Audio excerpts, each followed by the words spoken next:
بسم الله الرحمن الرحيم إنا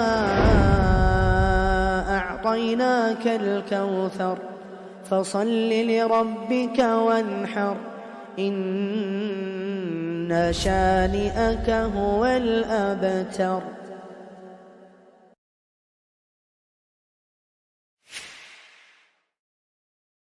Bismillahirrahmanirrahim. Alhamdulillahi rabbil alamin. Wassalatu wassalamu ala nabiyyina Muhammadin wa alihi wa ashabihi wa sallam wa man tabi'ahum bi ihsan ila yaumiddin. Alhamdulillah, puji dan syukur kita panjatkan kepada Allah Subhanahu wa taala karena dengan taufiknya dan juga hidayahnya kita masih diberikan kesehatan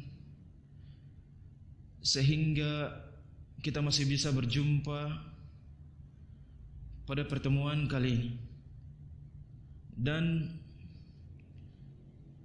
jika Allah Subhanahu wa taala masih memberikan kita umur yang panjang dan juga kesehatan, maka insya Allah sebentar lagi kita akan berjumpa dengan salah satu hari raya daripada hari rayanya kaum muslimin, yaitu hari raya Idul Adha,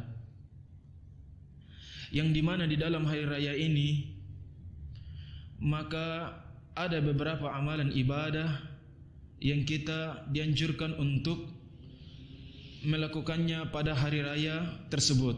Di antaranya adalah seperti halnya berzikir kepada Allah Subhanahu wa taala dengan bertakbir kemudian bertahlil. Dan juga di dalam hari raya Idul Adha kita sangat disyariatkan untuk melakukan solat, yaitu solat Idul Adha. Dan tidak kalah pentingnya di sana ada ibadah yang juga dianjurkan untuk setiap kaum muslimin, yaitu ibadah kurban. Dan ibadah kurban ini sangat dianjurkan pada hari raya Idul Adha. Kalau seandainya kita membuka kitab-kitab para ulama, maka ibadah kurban ini disebut dengan al-udhiyah. Karena memang ibadah kurban ini berkaitan dengan hari raya Idul Adha, makanya disebutkan dengan istilah al-udhiyah.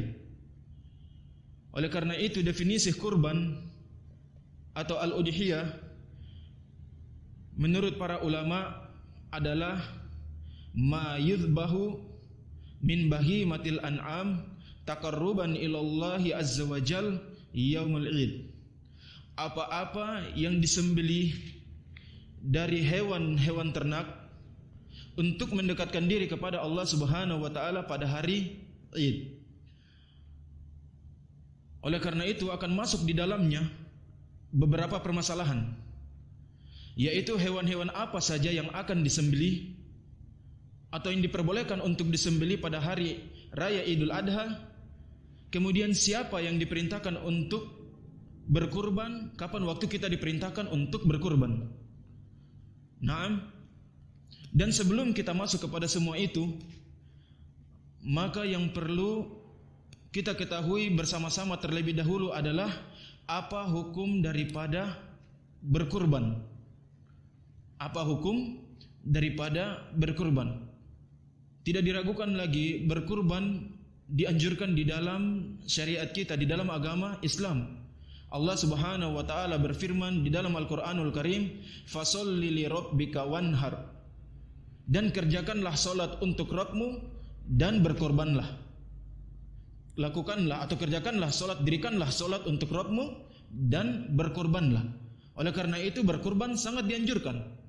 Akan tetapi yang menjadi permasalahan di kalangan para ulama, apa hukum daripada berkurban itu?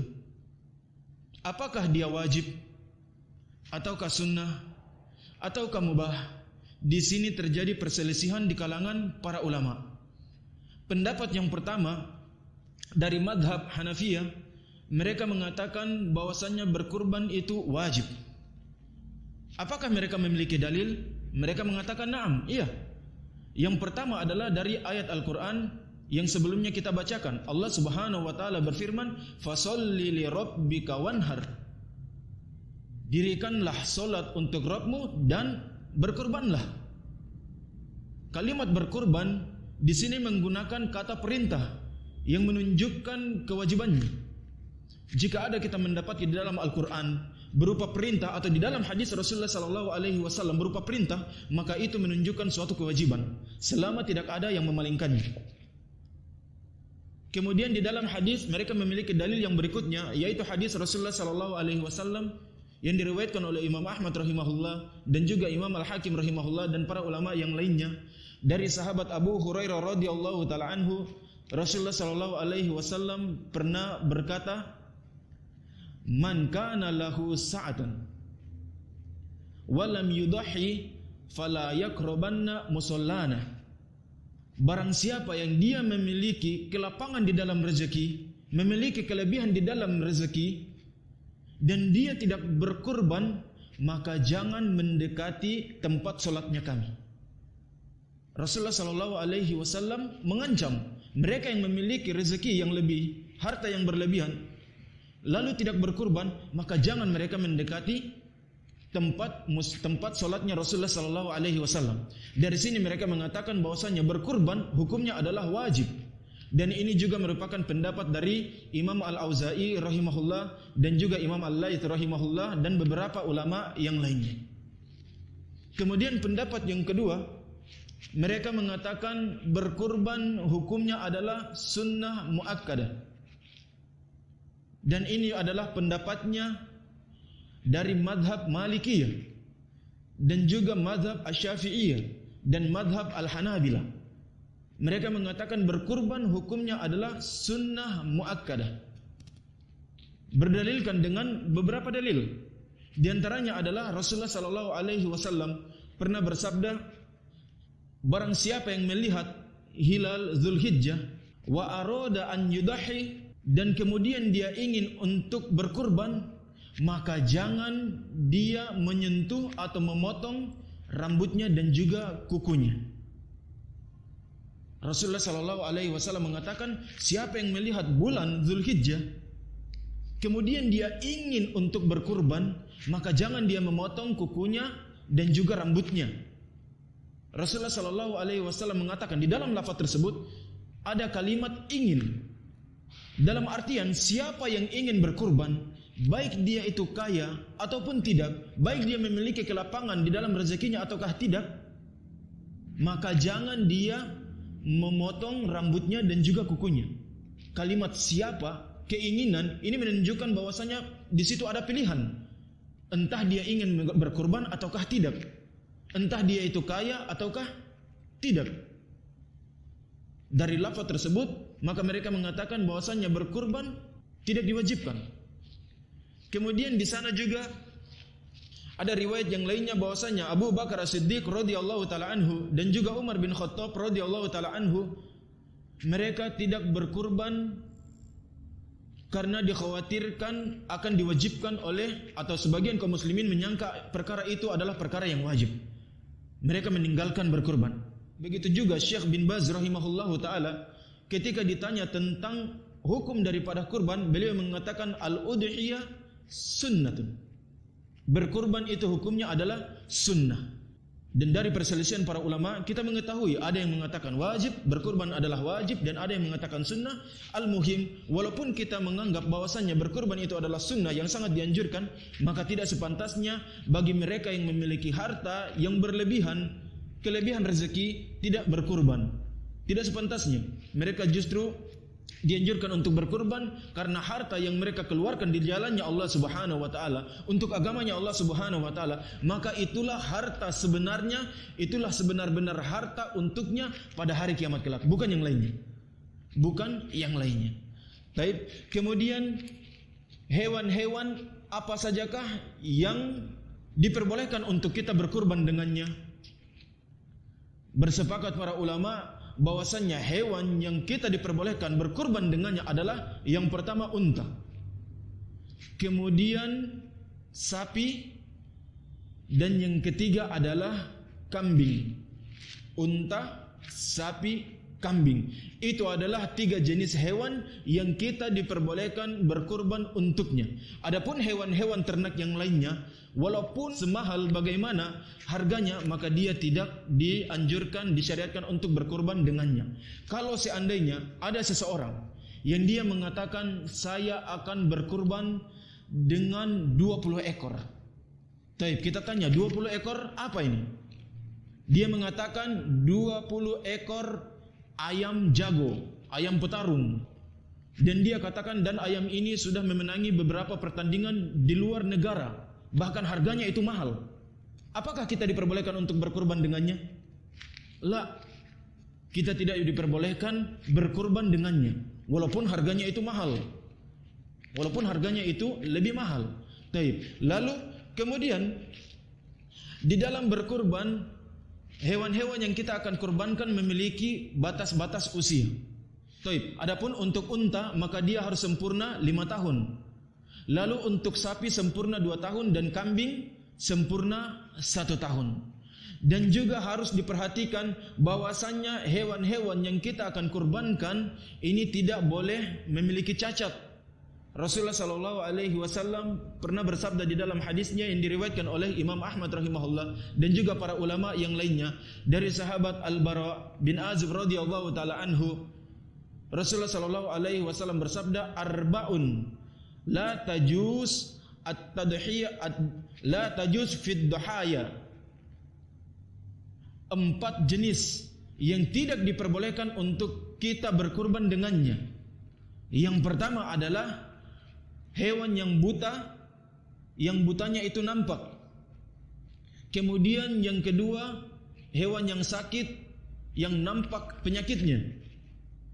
Yang ketiga adalah hewan yang pincang, yang nampak kepincangannya. Dan yang keempat adalah hewan yang kurus, yang tidak memiliki sumsum. Dengan 4 jenis kriteria hewan ini yang cacat, maka kita tidak diperbolehkan berkurban dengan keempat jenis hewan tersebut. Oleh karena itu hewan kurban yang kita miliki, maka kita perlakukan mereka dengan baik. Kita jaga mereka dengan baik, rawat hewan-hewan itu dengan baik. Jangan kita siksa, apalagi kita menyiksanya sampai dia memiliki cacat. Boleh jadi dengan kecacatan yang dia miliki karena siksaan yang kita berikan, maka tidak diperbolehkan untuk berkurban dengannya. Kita kasih contoh, seseorang dia hendak berkurban dengan seekor kambing. Kemudian kambing itu ditarik untuk dipindahkan dari satu tempat ke tempat yang lainnya. Dia tarik, dia dorong itu kambing dan kambingnya tidak bergerak. Akhirnya apa yang dia lakukan? Dia ambil sebuah balok dan dipukulkan ke kaki kambing itu. Yang awalnya kambing itu berjalan dengan mulus, dengan menggunakan 4 kaki. Kemudian tiba-tiba dia hanya berjalan dengan 3 kaki dan jalannya itu sedikit melompat. Sudah tidak normal. Karena mungkin kaki yang satunya itu patah, maka sudah tidak diperbolehkan untuk kita berkurban dengannya. Makanya untuk kaum muslimin hati-hati dengan hewan kurbannya. Dia harus berbuat baik kepada hewan kurban itu. Lalu siapakah yang diperintahkan untuk berkurban? Siapa saja yang diperintahkan untuk berkurban? Yang pertama, orang yang hendak berkurban adalah seorang muslim. Adapun selain orang muslim, jika dia berkurban atau dia tidak dianjurkan untuk berkurban, dan jika dia berkurban maka kurbannya itu tidak diterima. Selain daripada agama Islam tidak dianjurkan untuk berkurban, dan jika dia berkurban maka hewan kurbannya itu tidak diterima. Taib. Kemudian yang berikutnya, orang tersebut berakal, bukan orang gila. Dan para ulama yang lainnya juga menambah orang itu sudah mencapai usia balik. Dan berikutnya adalah orang yang berkurban hendaknya memiliki harta yang dia gunakan untuk berkurban. Dia memiliki harta, bukan harta dari orang lain. Entah itu hewan yang dia kurbankan atau berupa uang yang dia hendak bayar untuk membeli hewan kurban, maka semua itu adalah miliknya, bukan milik orang lain. Bukan milik orang lain. Itu adalah orang-orang yang dianjurkan atau yang diperintahkan untuk berkurban. Lalu kapan kita diperintahkan untuk menyembelih hewan kurban kita? Kita dianjurkan atau diperintahkan untuk menyembelih hewan kurban kita pada hari ke-10 di bulan Zulhijjah, yaitu hari Idul Adha. Sampai Imam Asy-Syaukani rahimahullahu ta'ala mengatakan, dan kita menyembelih hewan kurban pada hari raya Idul Adha. Dan hari raya Idul Adha itu jatuh pada hari ke-10 di bulan Zulhijjah. Jatuh pada hari ke-10 di bulan Zulhijjah. Lalu jam berapa waktu kita diperintahkan untuk menyembelih hewan kurban? Apakah setelah sholat subuh? Ataukah setelah sholat zuhur? Atau kapan waktunya? Maka kita katakan kita diperintahkan untuk menyembelih hewan kurban kita ketika selesai melakukan sholat Idul Adha. Ingat, ketika selesai melakukan sholat Idul Adha. Berdalilkan dengan hadis yang diriwayatkan oleh Imam Bukhari dan Imam Muslim rahimahullah dari sahabat Jundab bin Abdullah radhiyallahu taala anhu, Rasulullah sallallahu alaihi wasallam pernah bersabda, "Man dzabaha qabla shalah fala udhiyatalah," atau "Man dzabaha qabla shalah falyadhbah ukhra makanah, wa man yadhbah ba'da shalah falyadhbah bismillah." Barang siapa yang dia menyembelih sebelum salat, maka dia hendak menyembelih hewan yang lainnya, menggantinya. Kemudian beliau mengatakan, dan barang siapa yang menyembelih setelah salat, maka dia menyembelih dengan menyebut namanya Allah Subhanahu wa taala. Dalam artian itu baru disebut, kalau dia menyembelih setelah selesai salat, itulah yang dianggap dengan hewan kurban. Dan juga sebagaimana di dalam kisah yang lainnya yang diriwayatkan oleh Imam Al-Bukhari dan Imam Muslim dari sahabat Al-Bara bin Azib radhiyallahu taala anhu, Rasulullah sallallahu alaihi wasallam pernah bersabda atau pernah berkhutbah dan mengatakan, "Man shalla salatana wa nasaka nusukana faqad asaban nusuk." Siapa yang melakukan salat dengan salatnya kita, kemudian setelah itu dia menyembelih, dia melakukan nusuk, maka dia telah melakukan kurban. Maka nusuknya itu sesuai. Kemudian beliau mengatakan, "Wa man nasaka qabla shalah fala nusukalah." Dan barang siapa yang menyembelih sebelum salat, maka tidak ada kurban untuknya. Kemudian di sana ada sahabat yang mengatakan, "Ya Rasulullah, saya telah menyembelih hewanku sebelum salat. Dan saya mengetahui bahwasannya hari ini adalah hari makan dan minum. Bahwasannya hewanku adalah hewan yang paling pertama disembelih di rumahku. Maka saya menyembelihnya sebelum salat." Lalu apa yang dikatakan oleh Rasulullah sallallahu alaihi wasallam? Rasulullah sallallahu alaihi wasallam mengatakan, "Syatuka syatul lahm." Kambingmu itu, hewanmu itu adalah hewan pedaging. Dalam artian tidak diterima, tidak cukup. Kemudian sahabat itu mengajukan dan menawarkan hewan yang lainnya untuk dia sembelih, maka Rasulullah sallallahu alaihi wasallam memperbolehkannya. Lihat apa yang dikatakan oleh Rasulullah sallallahu alaihi wasallam kepada sahabat yang menyembelih sebelum melakukan salat. Hewanmu itu, kambingmu itu adalah kambing pedaging, hanya untuk dimakan, bukan untuk kurban. Dan dari sini juga, dari hadis tersebut, kita mendapatkan faedah yang cukup berharga, yaitu amalan ibadah. Setiap ibadah harus sesuai dengan dalil, sesuai dengan perintah, bukan sesuai dengan kehendak hati. Kapan kita senang, kapan kita lakukan, kapan kita mengatakan bahwasanya amalan itu kita senang lakukan, walaupun tanpa ada perintah dari Rasulullah sallallahu alaihi wasallam, maka jangan kita lakukan. Karena boleh jadi apa yang kita kerjakan tidak diterima. Boleh jadi apa yang kita kerjakan tidak diterima. Taib, itu adalah waktu untuk kita menyembelih hewan kurban. Kalau seandainya kaum muslimin menyembelih hewan kurban, saking banyaknya hewan kurban yang mereka sembelih, sampai-sampai matahari itu hendak terbenam. Yang menjadi pertanyaan adalah, apakah kita diperbolehkan menyembelih pada malam hari? Apakah kita diperbolehkan menyembelih pada malam hari? Maka kita katakan na'am, diperbolehkan kita menyembelih pada malam hari. Di sana banyak para ulama yang mengatakannya. Dan ini juga merupakan pendapat daripada Syekh kami Syekh Nu'man bin Abdul Karim Al-Watir hafizahullah. dan juga pendapat daripada Syekh kami Syekh Muhammad Ba Musa hafizahullah, dan juga pendapat dari Syekh kami Syekh Ahmad bin Said Al-Maqtari rahimahullah, dan para ulama yang lain. Mereka mengatakan diperbolehkan untuk kita menyembeli di malam hari. Walaupun di sana ada para ulama yang mengatakan tidak diperbolehkan menyembeli di malam hari, sebagaimana Ibnu Sirin rahimahullah, beliau mengatakan tidak diperbolehkan menyembeli di malam hari, akan tetapi yang rajih, yang benar adalah diperbolehkan untuk kita menyembeli di malam hari. Taib, lalu sampai kapan batas waktu kita diperbolehkan untuk menyembeli hewan kurban kita? Maka kita katakan sampai hari tasyrik itu selesai. Sampai hari tasyrik itu selesai. Jadi hari pertama tanggal 10 Zulhijjah adalah hari Idul Adha. Kita diperintahkan untuk menyembelih. Setelah itu di sana ada 3 hari tasyrik. Hari ke-11, hari ke-12, dan hari ke-13. Dan kalau dijumlahkan semuanya ada 4 hari. Dan hari-hari ini, keempat hari ini kita diperbolehkan untuk menyembeli hewan kurban kita.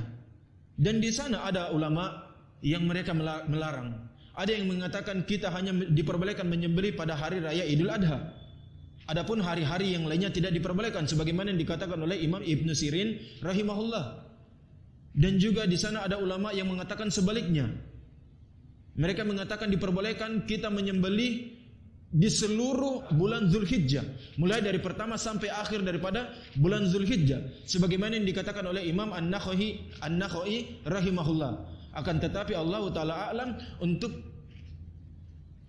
lebih sepantasnya kita menyembelih pada hari raya Idul Adha dan juga 3 hari tasyrik. Itu adalah akhir daripada untuk kita menyembelih hewan kurban kita. Kemudian bagi mereka yang berkurban, maka mereka ketika menyembelih hewan kurbannya, maka sudah diperbolehkan untuk memotong rambutnya dan juga kuku-kukunya. Karena sebagaimana yang kita katakan sebelumnya, orang yang hendak berkurban maka dia tidak boleh memotong kukunya dan rambutnya mulai dari masuk bulan Zulhijjah, dari 1 Zulhijjah sampai disembeli hewan kurbannya. Ketika hewan kurbannya itu telah disembeli, maka dia diperbolehkan untuk memotong rambutnya dan juga kukunya. Dan disunnahkan bagi mereka yang berkurban, mereka juga yang menyembeli hewan kurbannya. Dan juga diperbolehkan untuk mereka mewakilkan. Dan orang yang diwakilkan, yang mewakilkan, maka yang pertama adalah dia harus beragama Islam. Ini wajib. Dia harus beragama Islam. Dan juga harus diperhatikan adalah orang yang menyembelih hewan adalah orang yang tidak meninggalkan solat. Sebab orang yang meninggalkan solat, para ulama mengatakan bahwasanya orang tersebut sudah keluar daripada lingkaran keislaman. Orang yang bukan orang Islam maka dia tidak diperbolehkan untuk menyembelih. Dia tidak diperbolehkan untuk menyembelih. Perhatikan hadis Rasulullah sallallahu alaihi wasallam. Perjanjian antara kita dengan mereka, yaitu orang-orang kafir, adalah salat. Siapa yang meninggalkan salat maka dia telah kafir. Orang yang meninggalkan salat, maka jangan kita memerintahkan mereka untuk menyembelih hewan kurbannya kita. Tidak diperbolehkan. Kemudian orang yang diwakilkan, yang diperintahkan untuk menyembelih hewan kurban orang lain, maka dia adalah orang yang berakal. Dia adalah orang yang berakal. Dan juga orang yang yang mewakilkan orang lain untuk menyembelih hewan kurban adalah dia memiliki kemampuan. Bukan sembarang orang. Jangan sampai di sana kita hanya melihat orang dari jalan langsung kita mengambil, kita perintahkan dia untuk mewakilkan kita menyembelih hewan kurban kita. Tidak. Orang-orang yang mewakilkan kita menyembelih hewan kurbannya kita itu harus memiliki kemampuan. Jangan kita hanya melihat dari fisiknya. Mentang-mentang kita melihat di sana ada orang yang badannya itu kekar, ototnya itu di mana-mana, di depan, di belakang, samping, kiri, kanan berotot. Kemudian kita memerintahkan dia untuk menyembelih hewan kurban kita. Tidak. Karena bisa jadi di sana ada orang yang memiliki badan yang besar, kekar, akan tetapi hatinya itu lemah. Disentuh sedikit langsung air matanya itu berhamburan di mana-mana. Dan orang-orang yang seperti ini mungkin tidak pantas untuk kita memerintahkan dia menyembelih. Jangan sampai dia menyembelih, justru dia yang ketakutan. Karena ada di sana sebagian daripada kaum muslimin atau orang-orang yang dia itu tidak kuat untuk melihat darah. Lihat darah keluar, lihat darah mengalir, langsung pingsan. Ini yang dikhawatirkan. Ini yang dikhawatirkan. Oleh karena itu, orang yang menyembelih adalah orang yang memiliki kemampuan dan juga dia memiliki kekuatan fisik dan mental. Taib. Kemudian ketika kita hendak menyembelih, maka disunnahkan untuk kita membaringkan hewan kurban kita menghadap ke arah kiblat. Disunahkan untuk kita membaringkan dia ke arah kiblat. Dan para ulama mereka mengatakan bahwasanya membaringkan ke lambung atau di atas lambung sebelah kirinya itu lebih baik, agar orang yang menyembelih dengan menggunakan tangan kanan itu tidak kesulitan. Taib. Kemudian orang yang menyembelih jangan lupa dia menggunakan pisau atau parang yang tajam. Menyembelih dengan menggunakan pisau dan parang, bukan dengan cara memukul sebagaimana yang dilakukan oleh sebagian orang-orang barat. Hewan-hewan yang mereka makan itu bukan cara disembelih, akan tetapi dengan cara disetrum. Sehingga kalau tidak salah Syekh kami Syekh Numan bin Abdul Karim Al-Watar hafizahullah, beliau mengatakan hewan yang disetrum maka tidak halal untuk dimakan. Oleh karena itu hewan yang kita sembelih adalah dengan cara disembelih menggunakan parang atau pisau atau yang semisalnya. Dan juga parang dan pisau yang kita gunakan adalah parang yang tajam. Dan ingat, di sini merupakan adab ketika kita mengasah parang kita atau pisau kita, jangan kita asah di depan hewan kurban yang hendak kita sembelih. Jangan kita asah di depannya, karena itu membuat hatinya sedih atau membuat takut hewan yang kita hendak kurban, yang hendak kita sembelih. Ibnu Umar radhiyallahu taala anhu, beliau mengatakan Rasulullah sallallahu alaihi wasallam melarang kita mengasah pisau di depan hewan kurban. Rasulullah sallallahu alaihi wasallam melarang perbuatan tersebut. Dan juga merupakan adab yang harus diperhatikan ketika kita menyembelih adalah ketika kita menyembelih, di saat kita menyembelih hewan kurban, jangan kita lihatkan dengan hewan-hewan yang lainnya yang hendak disembelih. Kita sembelih di tempat yang tidak kelihatan oleh hewan yang hendak kita sembelih, karena jangan sampai dia melihat itu disembelih, maka hewan itu mengamuk, dia lari, kemudian bisa menyebabkan mudarat. Ini bahaya. Ini adalah sesuatu yang bahaya. Taib. Dan juga setelah kita menyembelih dan hewannya itu sudah tidak bernyawa lagi, maka kita disunnahkan untuk melakukan beberapa perkara pada hewan kurban itu. Yang pertama adalah kita dianjurkan untuk memakannya sendiri.